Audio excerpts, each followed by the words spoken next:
Assalamualaikum warahmatullahi wabarakatuh. Alhamdulillahirabbil alamin.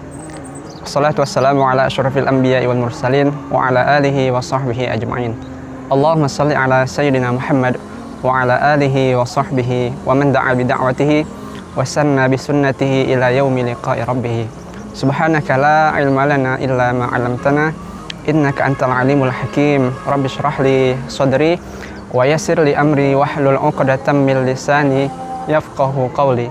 Sahabat Poljam dimanapun berada, yang tidak bisa kita sebutkan satu persatu, insyaallah kita semuanya dimuliakan oleh Allah Subhanahu wa taala. Bersyukur kita pada Allah Subhanahu wa taala dengan mengucapkan alhamdulillahirabbil alamin. Kemudian bersalawat kepada Rasulullah sallallahu alaihi wasallam dengan lafaz Allahumma shalli ala sayyidina Muhammad wa ala ali sayyidina Muhammad. Baik, sahabat Poljam sekalian, adapun materi kita pada hari ini ya, itulah amalan terbaik di bulan suci Ramadan.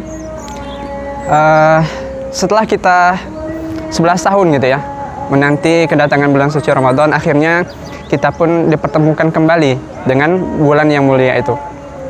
Sejak bulan Rajab kita sudah berdoa kepada Allah Subhanahu wa taala bahwa kita untuk disampaikan kepada bulan suci Ramadan gitu ya. Dan sekarang kita sudah berada di dalam bulan yang suci itu. Maka apa yang harus kita lakukan? Amalan-amalan apa saja yang harus kita perbuat agar Ramadan kita pada tahun ini tidak berlalu begitu saja, tidak berlalu dengan sia-sia gitu ya.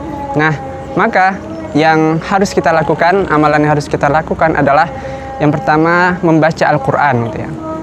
Membaca Al-Qur'an, Allah Subhanahu wa taala berfirman di dalam surah Al-A'raf ayat 204, A'udzubillahi minasyaitonir rajim.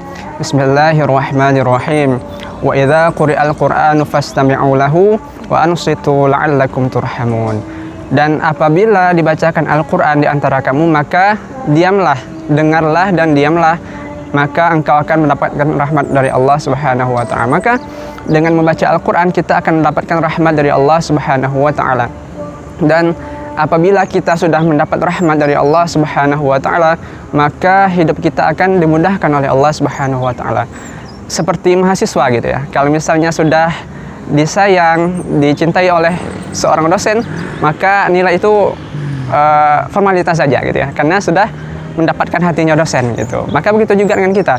Cara mendapatkan rahmatnya Allah Subhanahu wa taala adalah dengan membaca Al-Qur'an. Dibacakan Al-Qur'an di rumah, maka turun rahmat Allah Subhanahu wa taala di rumah gitu ya. Dibacakan di kampus, maka akan turun rahmat Allah Subhanahu wa taala di kampus gitu ya. Dan begitu juga di kantor gitu ya. Apabila dibacakan Al-Qur'an di kantor, maka akan turun rahmat Allah Subhanahu wa taala di kantor. Nah, terkadang kita merasa bahwa kenapa hidup kita itu gelisah gitu ya. Resah baik itu di kantor, baik itu di rumah, maka harus dievaluasi. Apakah sudah kita membaca Al-Qur'an di tempat kita bekerja, di rumah kita. Nah, apabila belum, maka ini harus kita coba gitu ya untuk bisa terus mengamalkan amalan untuk membaca Al-Qur'an. Tapi Ustadz, saya itu belum bisa baca Al-Qur'an gitu ya, maka harus belajar gitu ya. Harus belajar, dan orang yang terbata-bata dalam membaca Al-Qur'an, maka dia akan mendapatkan 2 pahala. Sementara orang yang sudah lancar, maka dia akan mendapatkan balasan pahala, yaitulah bersama dengan para malaikat gitu ya. Tidak masalah gitu ya, kalau pertama-tama kita baca bahasa Latinnya dulu, cuma jangan terlalu keseringan gitu ya, karena bahasa Latin itu kan kalau misalnya panjang itu kan A-nya jadi 2 gitu ya. Nah, jadi baca Yasin itu jadi Yasin. Nah, jangan seperti itu gitu ya. Maka harus belajar makhrijul hurufnya gimana, mana sa, mana sya, mana sa gitu ya. Jadi harus belajar, mana tajwidnya juga belajar gitu ya. Mana izhar, iqlab, ikhfa, idgham gitu ya. Maka semuanya harus dipelajari gitu. Nah, lalu kemudian Al-Qur'an ini gitu ya, bisa setelah kita membacanya gitu ya, maka kita harus belajar untuk memahaminya. Nah, untuk memahami Al-Qur'an ini kita harus membaca terjemahannya gitu ya. Jadi jangan hanya membaca tulisan Arabnya saja, tetapi terjemahannya juga harus dibaca gitu ya. Seperti ayat yang kita contohkan tadi gitu ya.